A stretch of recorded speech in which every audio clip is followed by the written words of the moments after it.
গোপালগঞ্জ জেলার নামই বদলে যাবে, বুঝছেন? গোপালগঞ্জ আর থাকবে না। আসসালামু আলাইকুম। দেশ ও দেশের বাইরে যেই যেখান থেকে ভিডিওটা দেখছেন সবার প্রতি ভালোবাসা রইল। ফিরে দেখা বলতে বাংলাদেশের সাবেক প্রধানমন্ত্রী বেগম খালেদা জিয়া বলল যেই গোপালগঞ্জের গোপালীর নামটা আমি রাখবো না, থাকবে না।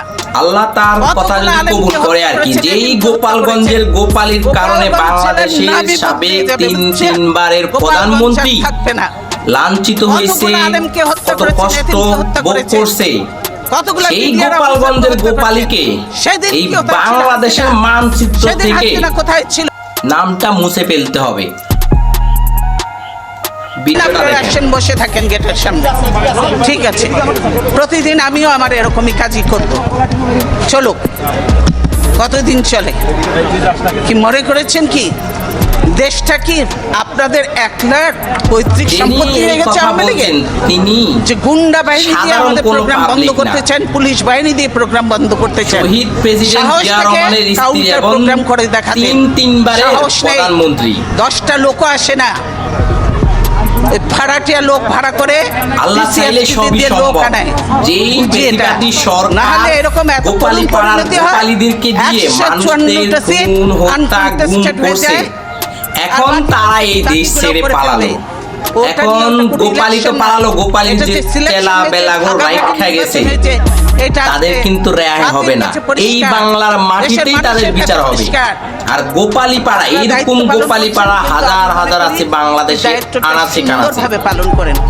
এই গোপালী পাড়ার চিহ্নিত করে সবাই রাখুন, আপনার মনে রাখুন, টাইমলাইনে রাখুন। ইনশাআল্লাহ গোপালী পাড়ার গোপালীর নাম বাংলাদেশ থেকে একদম চিরতরে মুছতে ফেলতে হবে, যেন একটা গোপালীর বাচ্চা যেন বঙ্গবন্ধুর নাম বা শেখ হাসিনার নাম না নিতে পারে জীবনে।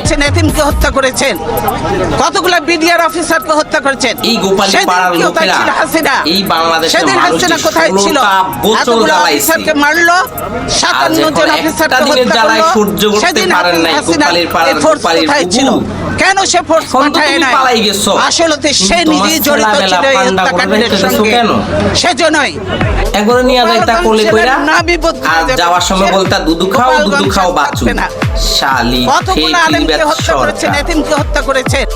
গোপালগঞ্জ জেলার নামই বদলে যাবে, বুঝছেন? এই শিক্ষাতে জাতি শিক্ষা হইব। কতগুলো আলেমকে হত্যা করেছেন। ফেরাউনের কাহিনী সবাই ঘরে ঘরে শুনে, কিন্তু কখনো চোখে দেখে নাই।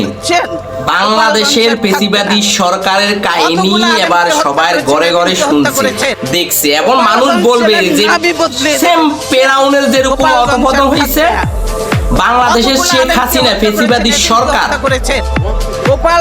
এইভাবে নিপাত হয়েছে। এই দুনিয়া থেকে এখনো সে জীবিত আছে। আমি চাই এই দুনিয়া থেকে পেশিবাদী সরকারকে বিদায় করে দেয়া। ওই সময় যদি যুদ্ধের সময় এই পেশিবাদী সরকারকে মারা হইতো, বাংলাদেশে হাজার হাজার মায়ের বুক খালি হইতো না। আজকে বাংলাদেশে হাজার হাজার মেয়ে ছেলে তাদের বাপকে হারাইতে হইতো না। এত মানুষকে হত্যা করছে পেশিবাদী সরকার।